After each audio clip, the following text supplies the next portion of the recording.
Oil and gas regulatory authority کی جانب سے نومبر 2022 کے لیے ایل پی جی کی فی ٹن پیداواری قیمت بڑھا کر 2,04,066 روپے مقرر کیے جانے کے باعث ایل پی جی کی فی کلو گرام قیمت میں 2 روپے اضافہ ہو گیا۔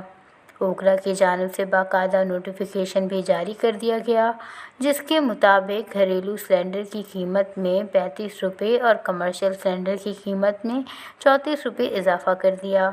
اضافے کے نتیجے میں فی کلو گرام ایل پی جی کی قیمت بڑھ کر 204 روپے، گھریلو سلنڈر کی قیمت بڑھ کر 2,409 روپے اور کمرشل سلنڈر کی قیمت بڑھ کر 9,269 روپے ہو گئی۔ ایل پی جی ڈسٹریبیوٹرز ایسوسی ایشن آف پاکستان کے چیئرمین عرفان کھوکھر نے بتایا کہ اوکرا کی جانب سے مہنگائی کے بوجھ تلے دبے ہوئے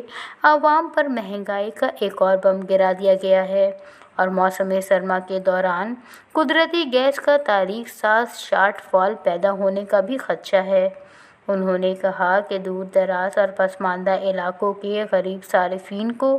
ریلیف دینے کے لیے حکومت ایل پی جی پر عائد تمام ٹیکسوں کا خاتمہ کرے تاکہ لوگوں کو سستی گیس کی سہولت مل سکے۔ عرفان کھوکھر نے کہا کہ جے وی ایل کی بندش سے نہ صرف حکومت کو اربوں روپے مالیت کے ریونیو کا نقصان کا سامنا ہے بلکہ عوام بھی سستی گیس کی سہولت سے محروم ہوگی،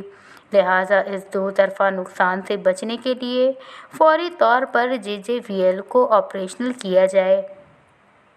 چیئرمین ایل پی جی ڈسٹریبیوٹرز ایسوسی ایشن آف پاکستان کا کہنا تھا کہ موسم سرما میں سوئی گیس کی کمی کو پورا کرنے کے لیے ایل پی جی امپورٹ کی جامع پالیسی بنائی جائے اور ایل پی جی کی مقامی آٹومیٹو سیکٹرز میں استعمال کو قانونی بنایا جائے۔